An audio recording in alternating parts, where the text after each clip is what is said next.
Rafinha acredita que hoje pode ter respostas e definir reforços no São Paulo, que também está fechando um jogo treino amistoso com uma equipe também da Série A. Vamos trazer atualizações do treinamento, falar um pouquinho de política. Sim, é importante você saber as informações que a gente vai trazer sobre política do São Paulo e sobre diversos outros assuntos também aqui no vídeo de hoje. De antemão, estou mais uma vez aqui com a Minimal Club, parceirona aqui do nosso canal, e eu estou de volta com essa jaqueta que esfriou.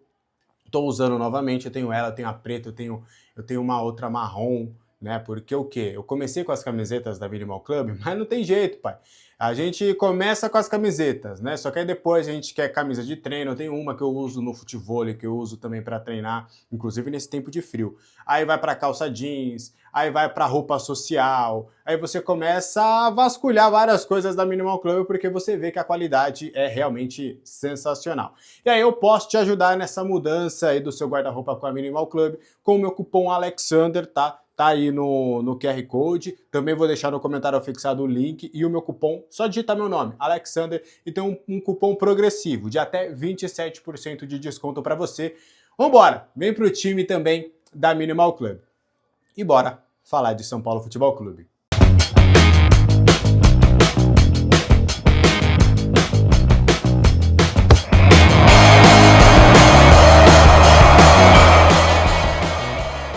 Paulo Internacional encaminharam um amistoso / jogo treino para acontecer aí no próximo dia 11 de julho lá no estádio do Beira-Rio.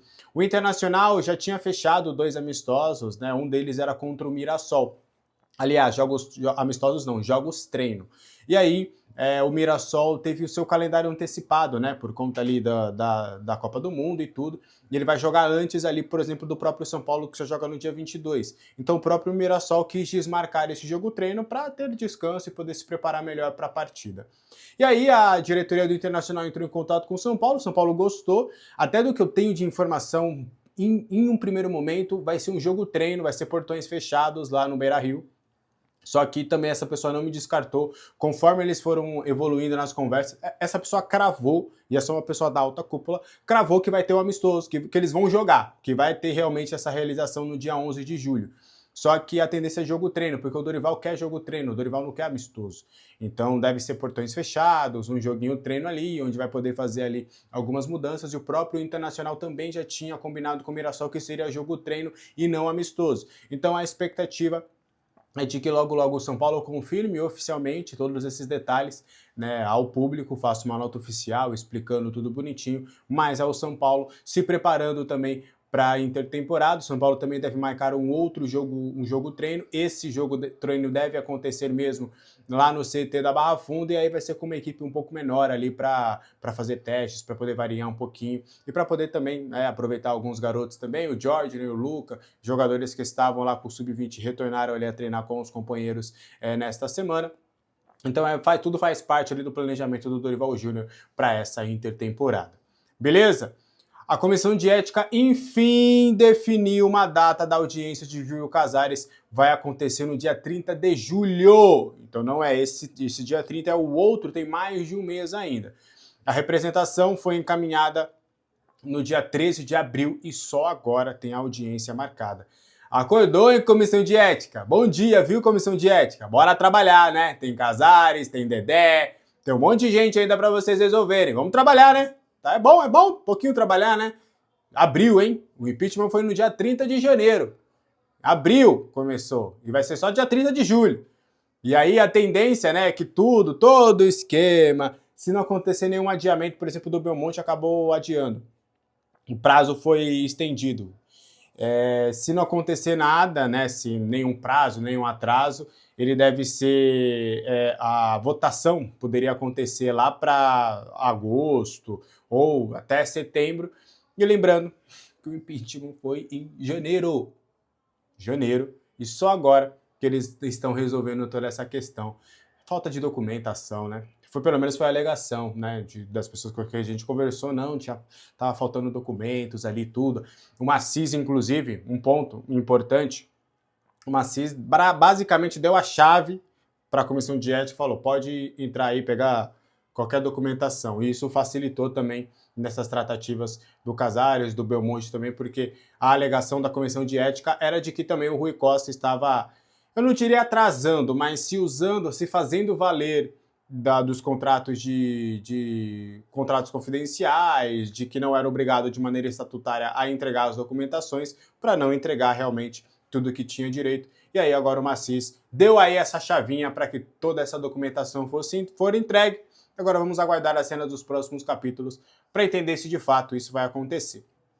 O Macis, ele vai promover uma reunião, tá, entre a diretoria do São Paulo nas próximas sextas-feiras, porque a ideia é ter o Macis, o Dorival, o Rafinha, o Felipe Carvalho, que é o advogado do clube, que agora vai cuidar também das negociações, ter alguns conselheiros estratégicos, que a gente sabe quem são esses conselheiros estratégicos, para quem não sabe, Marcelo Pupo, Serafim, alguns conselheiros ali que estão ajudando o Macis fazer o planejamento, política, fazer basicamente todo o trabalho mais árduo ali.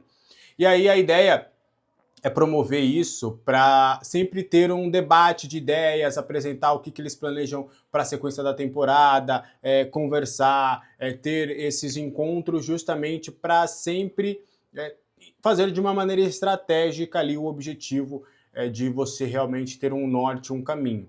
Tudo isso também, na visão do Macis, é para também apaziguar um pouquinho e tirar também a responsabilidade da saída do Rui Costa, então mostrar que eles conseguem realmente fazer esse planejamento. A ideia é deixar tudo muito bem alinhado. Então essas reuniões vão acontecer nas sextas-feiras, justamente para eles poderem alinhar todos os passos, os jogadores que estão evoluindo, quem pode subir ou não, quem pode ser vendido, contratações, o que eles pensam ali que podem acontecer de modificações durante os planejamentos ali para o São Paulo ter um norte legal até o final da temporada. Lembrando que os objetivos do São Paulo no segundo semestre, quando voltarem às competições, são o 6º lugar, no mínimo, no Campeonato Brasileiro e também a final e, consequentemente, o título da Copa Sul-Americana. Você acha que é possível? Quero saber a sua opinião aqui nos comentários, tá? Na quarta-feira, vou trazer uma polêmica. O Cicinho está envolvido em uma polêmica no São Paulo. Na última quarta-feira, no dia 24, foi aniversário, né, do lateral, que, querendo ou não, tem uma história no São Paulo, né? Ele pode não ser um dos maiores ídolos do clube, não sei até se para você o Cicinho é ídolo, esquece o Cicinho comentarista, o jogador, se ele é ídolo do São Paulo, eu considero pelo menos, no mínimo, um jogador marcante na história do São Paulo. Acho que ídolo até entra numa questão pessoal. Mas o Cicinho, um campeão mundial, campeão de Libertadores, eu acredito que o Cicinho é ídolo. Pode ser um jogador de idolatria menor que outros, inclusive da própria posição, mas é um ídolo sim do São Paulo. E aí ele virou comentarista na Band, né? Ele já tinha começado a ter espaço no SBT e no Jogo Aberto ele virou um crítico ferrenho da atual gestão. Ele tem criticado bastante o Macis, criticava bastante o Rui Costa, criticava bastante o Rafinha. Ele e o Souza, na verdade, são os ex-jogadores que mais têm criticado essa gestão. E aí, consequentemente ou não, né, e a gente foi perguntar também para entender se de fato era isso, houve uma desconversa e tudo, mas meio que deu para entender que é mais ou menos isso mesmo. Que o Cicinho fez aniversário e o São Paulo, ele sempre divulga, né, pô, feliz aniversário, fulano e tal.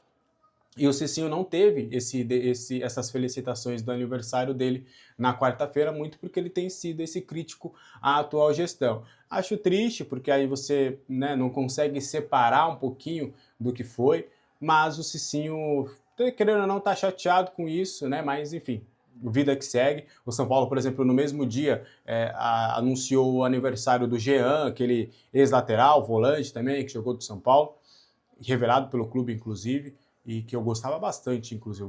Nunca entendi a saída do Jean. Naquela época lá, nunca engoli muito bem essa saída do Jean.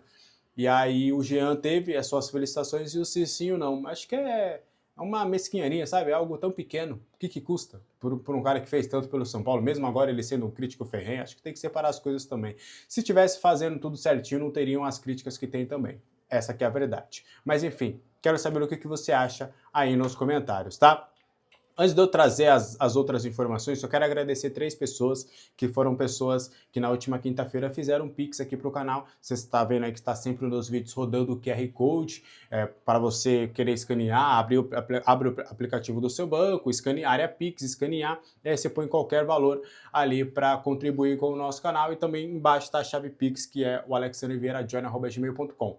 E aí as pessoas que ajudaram na última quinta-feira foi o Cícero Eugênio de Lima, o Marcos Alberto Calbacer e o Pedro Bispo de Souza Júnior. Foram pessoas que contribuíram de maneira financeira, que tiraram um pouquinho ali para poder contribuir aqui com essa evolução, para a gente manter cada vez mais. É um reconhecimento do trabalho que a gente sempre tem feito, que a gente sempre vem fazendo. Então eu quero agradecer de coração essas 3 pessoas, e você pode também contribuir com o Pix aqui no canal. Eu tenho certeza que Papai do Céu vai te devolver em dobro, tá bom? Bora continuar falando mais informações. Eu preciso de 1, 2, 3 informações do São Paulo. Na última quinta-feira, o São Paulo se reapresentou, não, né? Se apresentou no Super ECT para mais uma sessão de treinamentos, e na quinta-feira não foi moleza, não. Foram 2 sessões de treinamentos. Foi uma de manhã e uma no período da tarde/noite. E aí o técnico Dorival Júnior focou mais nos trabalhos táticos, que é algo que ele quer pegar bastante para que a sua metodologia de jogo seja rapidamente absorvida pelo plantel. A preparação sempre tem começado com os vídeos, né? A comissão técnica tem apostado bastante no auditório, mostrar os vídeos, apresentar algumas movimentações de jogos passados, até pegando ali alguns adversários, outras equipes, para mostrar e exemplificar aquilo que ele também quer implementar no São Paulo. Aí depois dos vídeos, eles foram programados, fizeram o aquecimento, fizeram alguns ajustes táticos promovidos pela comissão técnica, e aí depois o treinador São Paulino ainda dividiu os atletas em partes, né? Que aí ele pôde desenvolveu na manhã uma nova atividade tática, uma nova variação tática, e que também exigiu pressão na saída de bola, na pressão de bola adversária, e aprimorou também as construções de jogadas. Já no período da tarde, ele também quis complementar um pouquinho o que foi feito as atividades pela manhã e deu seguimento ali às atividades. O técnico Dorival Júnior tem confiado bastante nessa intertemporada para poder fazer esse time do São Paulo sair do papel e finalmente poder jogar aquilo que ele pensa. O que você acha? Como é que está a sua expectativa para esse time? Quero saber de vocês nos comentários. O Sabino tem evoluído, tá? O Sabino, ele está em recuperação na lesão da parte posterior da coxa direita. Ele realizou exercícios de corrida no gramado com a fisioterapia. O jogador perdeu os 2 últimos jogos do São Paulo na temporada, né, antes da pausa do calendário, tanto contra o Boston River também contra o Remo. E é uma evolução importante. Ele já saiu ali da parte interna, foi para o gramado, fez uma corrida. A expectativa, como a gente trouxe, é de no final do mês, no mais tardar na próxima semana, né? Ou na outra semana, ali no comecinho de julho, ele já poder ser liberado para poder fazer as atividades, e aí quem sabe estar no primeiro ou no segundo jogo do São Paulo antes do retorno às atividades no Campeonato Brasileiro, tá? Para fechar, o Rafinha aguarda algumas respostas para fechar contratações no São Paulo nesta sexta-feira. O prazo, na verdade, é até o fim de semana, só que o dirigente acredita que nesta sexta-feira ele já deve ter algumas respostas. A primeira resposta que deve acontecer nesta sexta-feira é a do Newton. Tá tudo basicamente bem encaminhado, só que o Botafogo ficou de responder o São Paulo nessa sexta-feira para trazer a resolução da questão da Jacuipense. Porque nessa troca com o Newton, a Jacuipense tem um percentual. E aí o Botafogo gostaria de conversar com a Jacuipense para entender como ficaria o percentual que a Jacuipense tem direito. Porque tem algumas cláusulas, eles renovaram o contrato, e nessa renovação tinha a possibilidade de adquirir mais direitos. Então eles ficaram ali de conversar com a Jacuipense, mas acreditavam ali que não teria nenhum tipo de problema. E aí ficou-se a resposta de ser dada nessa sexta-feira para o Rafinha. A Jacuipense alinhou mais ou menos aquilo que a gente esperava, a gente alinhou aqui com a Jacuipense, então vamos dar seguimento e fechar logo essa situação do Newton, que é aquela ida do Ferrarese em definitivo. O São Paulo mantém o percentual dos direitos do jogador, e aí logo depois o Newton vem para o São Paulo. Essa é a primeira resposta que deve acontecer ainda nessa sexta-feira, pelo menos é a expectativa, tá? A outra são dos zagueiros, o Domingos Duarte e o Arthur Chaves. O Domingos Duarte, eles acreditam que vão responder nessa sexta-feira. O Arthur Chaves, eles acreditam que vai ficar mesmo para o final de semana, mas que não está descartada a possibilidade do Hoffenheim responder também nessa sexta-feira. A ideia do Rafinha, e isso tem sido, isso mais ou menos foi uma, eu não diria uma promessa, mas foi um objetivo que ele criou de que até o fim de semana ele precisa fechar o elenco. O Dorival meio que está exigindo uma agilidade no mercado para até o final do mês, pelo menos, ele já ter à disposição os atletas com que ele quer trabalhar. Porque essas são as 3 prioridades dele. O Victor Sá, que já está lá, um volante e também um zagueiro. E aí depois, os que vierem depois seriam complementos, como um 10, como qualquer outra posição que pode acabar chegando. Então o Dorival está exigindo essa participação na intertemporada desses atletas porque ele entende que serão cruciais ali pro seu estilo de jogo. Então o Rafinha tem uma expectativa bem positiva para que ainda hoje essa resposta de pelo menos alguns desses 3 reforços que ele tem tentado acabe chegando. Cara, e assim, só uma pequena atualização, não me descartaram a possibilidade de chegar o Domingos Duarte e o Arthur Chaves. Eu fiquei, assim, deveras surpreso, tá? Porque eu acredito, em um primeiro momento, que o Rafinha tá dando 2 tiros para ver se um acaba, um acaba saindo. Mas eu até questionei e falei, poxa, e se por acaso, né, os dois... Se chegar ali, ó, deu 3 horas da tarde o Domingos Chaves, aceito, vamos fechar. Aí dá 3h10, chega o Arthur, o Hoffenheim, aceita a proposta. E aí? E aí não me descartaram a possibilidade, não. Se for assim, veio os dois. O Arthur Chaves é empréstimo, 6 meses, vai que. A gente arruma um jeito aqui, bota mais um zagueiro e vamos com isso até o final. Então não está descartada a possibilidade desses dois acabarem chegando juntos. O que eu acho que, não sei, precisa? Deixo para você aqui nos comentários, tá bom? Então esse foi o vídeo dessa sexta-feira. Espero que você tenha gostado, não teve grandes atualizações, mas a gente conseguiu trazer algumas atualizações importantes aí referente ao São Paulo Futebol Clube. Espero que você tenha gostado, like, hype, inscreva-se no canal. 10h30 a gente está ao vivo para trazer ainda mais informações. Vamos passar amanhã mandando algumas mensagens, a gente tem uma ligação para a gente conversar também, a gente vai trazer alguma atualização importante. Belezinha? Um abraço, gente, até a próxima. Tchau!